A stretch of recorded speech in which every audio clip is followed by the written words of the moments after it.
Welcome back, guys. And today we'll be concluding the unit 3 of your brand management.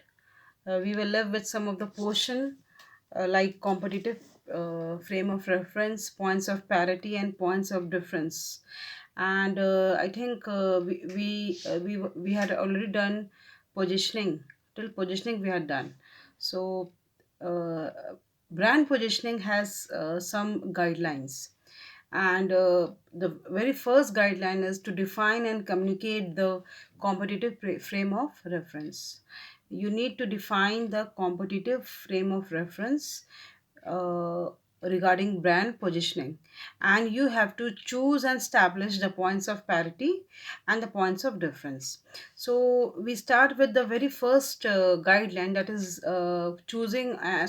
defining the and communicating uh, mm, the competitive frame of reference.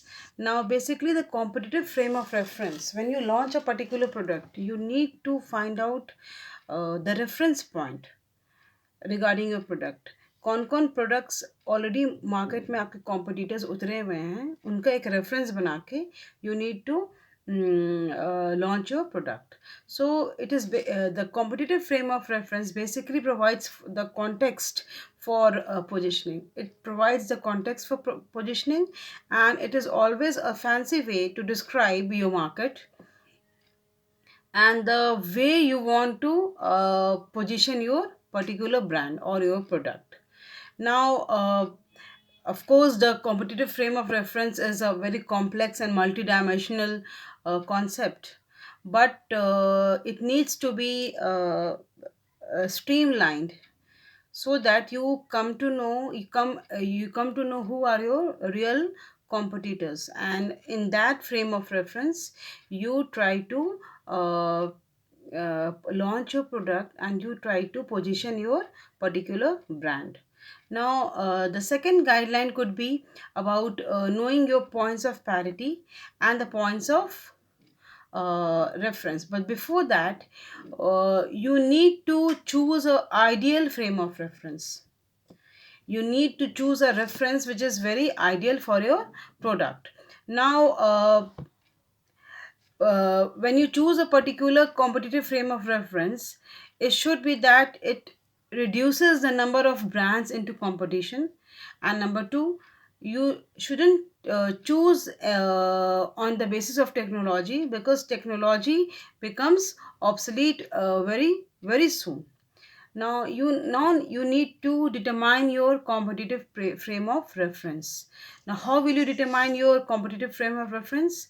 By identifying your competitors and by analyzing those competitors. You need to know who are your competitors, and then you need to analyze their strengths and weaknesses. You need to analyze the competitors.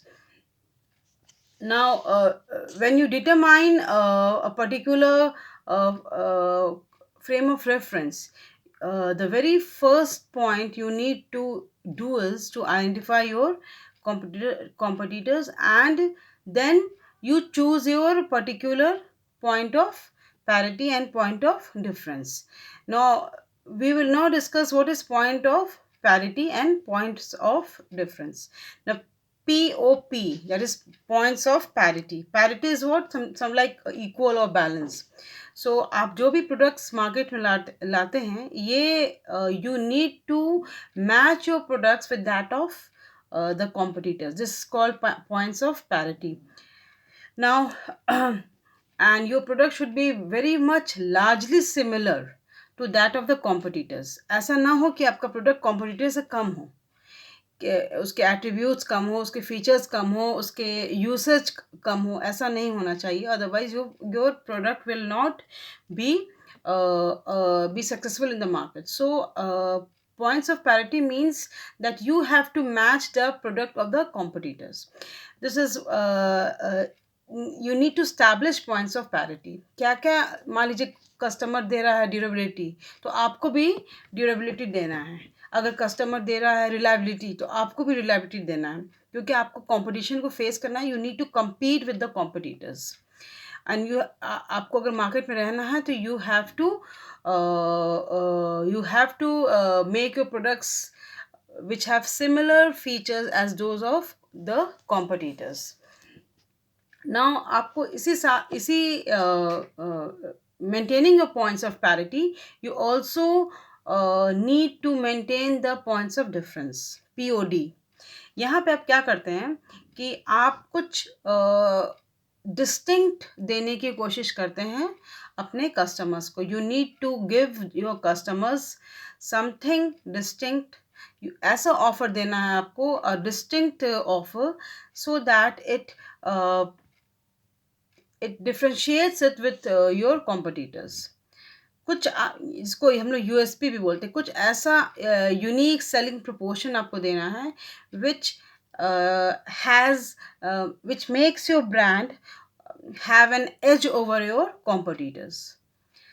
वो अगर distinct एक feature आप में रहेगा तो लोग आपको पहचानेंगे भी एंड आपका प्रोडक्ट ज़्यादा सक्सेसफुल भी होगा. सो आपको पॉइंट्स ऑफ पैरिटी भी मेंटेन करना है और आपको पॉइंट्स ऑफ डिफरेंस भी at the same time maintain करना है. इस दिस विल लेकिन points of parity and points of difference में एक चीज़ और हम लोग को क्या पढ़ना है कि points of difference are basically the attributes और the benefits that consumers strongly associate with a brand.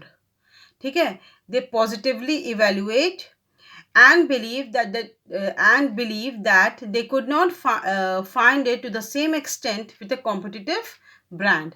And points of parity, this is also known as POP, उसमें क्या होता है, it is not necessarily unique. कुछ आप unique देने की कोशिश नहीं करते हैं बल्कि आप बस अपने कॉम्पिटिटर्स को मैच करने की कोशिश करते हैं. So this was all about unit 3 of brand management. And earlier I have already uploaded the PDF regarding this particular unit, so you need to go through the video as well as the audio, try to understand the whole unit, and you can come back with your queries in the WhatsApp group individually. Next, very soon I'll be uploading the video of unit 4, that is building brand equity. It's a very small and very simple chapter, very simple unit, and you will be very easily able to understand. So very soon I'll be uploading the whole unit along with the PDF and the full notes of the PDF, so that you people can easily access those notes. And tomorrow or day of tomorrow, no, on 9th you will be having your online exams for mid semester. It's assignment based questions, and you have to attempt as please go through the directions given in the questions. Some teacher may give attempt any 2, or some may give attempt any 3, and write your answers very neatly, and follow all the guidelines that have been told to you or been messaged to you or are in the link. And yes, all the best for it. So it's good luck from me, and it's a bye from me. Have a nice time.